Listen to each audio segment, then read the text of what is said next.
Hi guys, आज हम बात करेंगे कोलकाता नाइट राइडर्स के रिटेन प्लेयर्स की जो मेगा ट्रांसफ़र में रिटेन हो सकते हैं और जिनको आरटीएम मिल सकता है।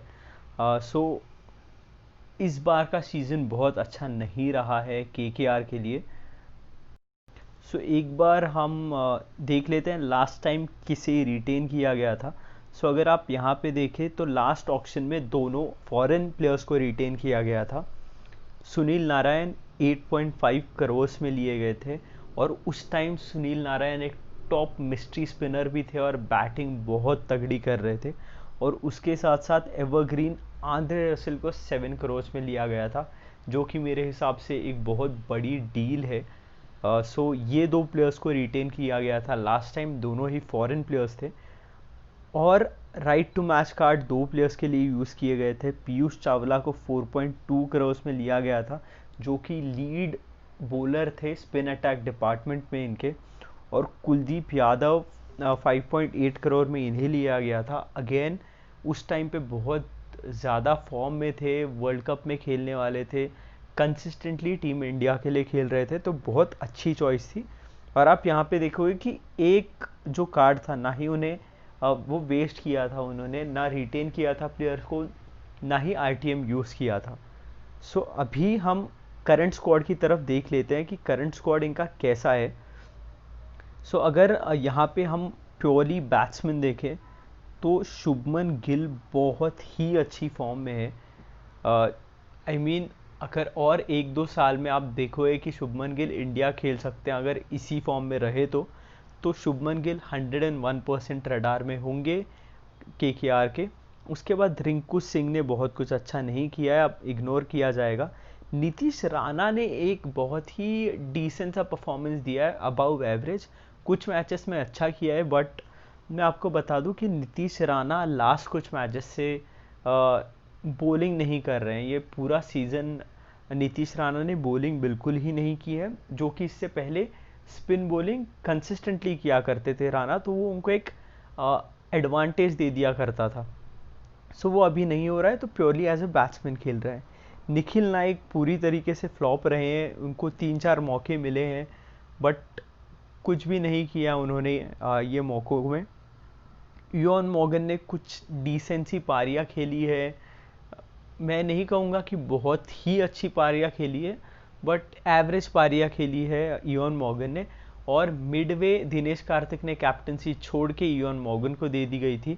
जब दिनेश कार्तिक कैप्टनसी कर रहे थे, आप देखो कि उस टाइम पे 7 मैचेस जीत चुकी थी केकेआर। और उसके बाद से जैसे इयोन मॉर्गन की तरफ कैप्टनसी गई है, आपने देखा है कि डाउनफॉल बहुत ज़्यादा हुआ है। बट मेरे हिसाब से क्योंकि कैप्टन थे और अगर इनके साथ ही जाना चाहेंगे, तो आप देखोगे कि ये 101% रिटेनमेंट के रडार पे होंगे। राहुल त्रिपाठी को अगर देखें तो आरपीएस से बहुत अच्छा किया था। और इवन जो इनका फर्स्ट डेब्यू मैच था इस बार केकेआर के लिए, वो मैच में भी बहुत तगड़ी परफॉर्मेंस दी थी, 2-3 मैचेस अच्छा खेले और उसके बाद डाउनफॉल हुआ। तो आई डोंट नो, एक बहुत ही एवरेज सा प्लेयर है जिन पे आरटीएम का इस्तेमाल मे भी हो सकता है। सिद्धेश लाड ने कुछ भी नहीं किया। ये है इनका बैटिंग डिपार्टमेंट।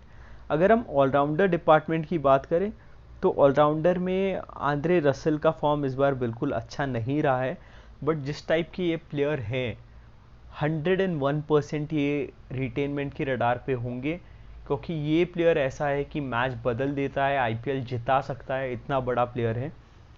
शिवम मावी ने स्टार्टिंग के कुछ मैचेस खेले और उसके बाद इंजर्ड हो गए थे।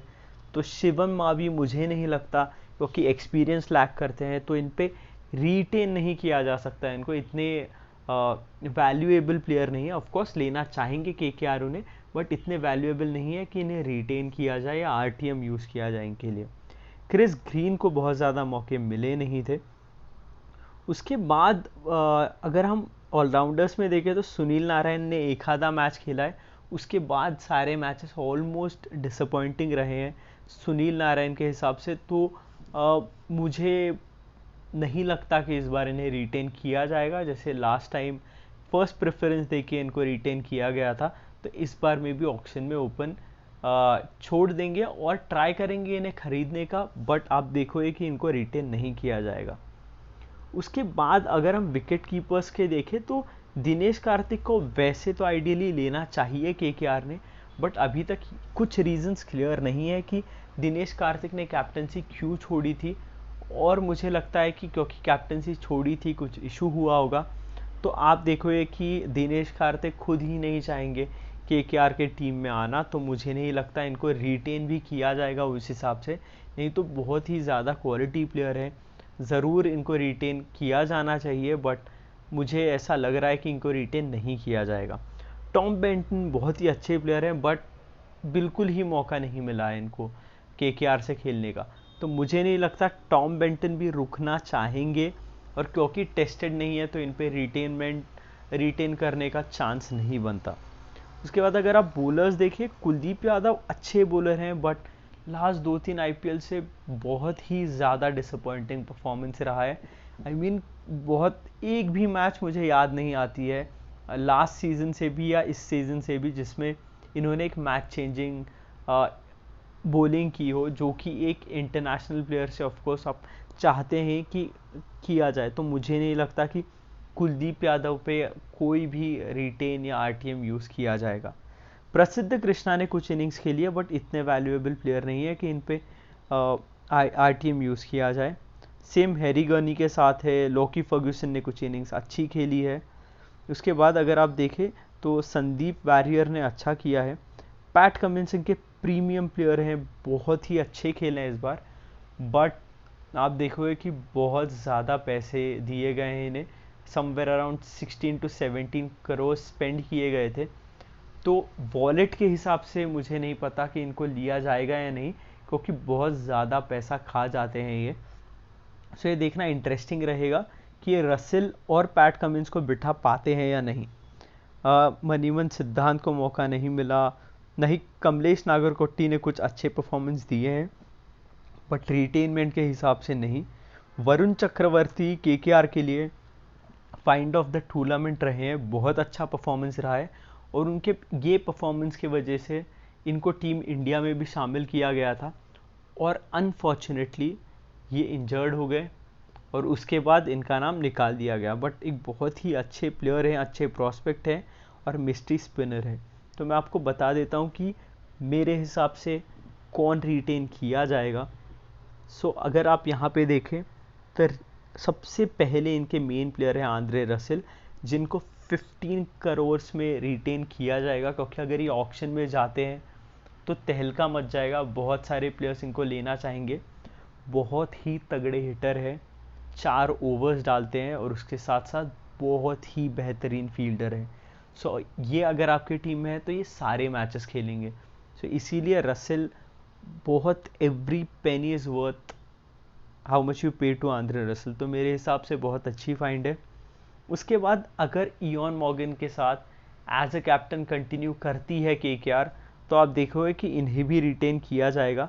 अभी मुझे 100% श्योरिटी नहीं है कि क्या होगा उस टाइम पे, कि ये क्या सोच रही है मैनेजमेंट केकेआर की कि इयॉन मॉर्गन के साथ जाया जाए, क्योंकि मेगा ऑक्शन में ऐसे होगा कि बहुत सारे बड़े प्लेयर्स भी इंडिया के ऑक्शन में अवेलेबल होंगे। तो एक चांस ये हो सकता है कि आप वो नए पूल में से कैप्टन चुने, बट क्योंकि मेगा ऑक्शन में एक कैप्टन ऑलरेडी रहना ज़रूरी है, उनकी टेक्निक सोच, क्योंकि टीम आपकी कैप्टन से बनती है, तो मे बी इयॉन मॉर्गन को लिया जाए। उसके बाद नंबर 3 पे शुभमन गिल को 7 करोड़ में लिया जा सकता है, बहुत ही अच्छे फॉर्म में है मेरे हिसाब से, अच्छे प्लेयर है। आरटीएम की अगर बात करें तो हमने यहाँ पे पहले ही 2 फॉरेन प्लेयर्स को लिया गया है, तो रूल पे बहुत ज़्यादा डिपेंड करेगा कि एक फॉरेन प्लेयर ले सकते हैं या नहीं एक्स्ट्रा, क्योंकि लास्ट टाइम आप 2 ही फॉरेन प्लेयर्स ले सकते थे। सो अगर वैसा होता है तो पैट कमिंस को 101% right to match card use किया जाएगा, इनको रिटेन नहीं किया जाएगा, इन पे आरटीएम ही इस्तेमाल होगा। सो पैट कमिंस कैसा करते हैं वो देखना पड़ेगा। और जो सेकेंड प्लेयर होंगे रिटेन किए जाएंगे वो है वरुण चक्रवर्ती, इन पे भी right to match card use किया जाएगा, क्योंकि जैसे इन्होंने कुलदीप यादव को रिटेन करके खिलाया था, वैसे ही अभी इनके प्रीमियर स्पिन बॉलर अभी रहेंगे वरुण चक्रवर्ती। और अगर इन दोनों में से कोई प्लेयर नहीं मिल पाता है तो आप देखोगे कि ये टीम जा सकती है कुलदीप यादव के साथ। फॉर्म बहुत ही ख़राब रह चुकी है, बट आप रिकॉर्ड्स भी देखोगे तो कुलदीप यादव के बहुत अच्छे हैं। और ये जिस टाइप के प्लेयर हैं, इंटरनेशनल प्लेयर है, तो आप देखोगे कि अपने बॉलिंग पे काम करेंगे और नेक्स्ट इसमें कुछ अच्छा भी कर सकते हैं, क्योंकि अभी इनका फोकस इंटरनेशनल क्रिकेट का नहीं होने वाला, सोली आईपीएल का होगा। तो ये बहुत ज़्यादा चांस है कि केकेआर के साथ हैंड इन हैंड काम करे और अपने स्पिन बॉलिंग को अच्छा करे। सो ये मेरी पिक थी केकेआर के लिए। अब बाकी टीम्स के वीडियोस भी मेरे चैनल पे देख सकते हैं, और आपको कोई सजेशंस है या आप एग्री नहीं करते किसी चीज़ से तो आप कमेंट सेक्शन में बता सकते हैं। आई होप आपको ये वीडियो पसंद आया होगा। Bye and thanks a lot.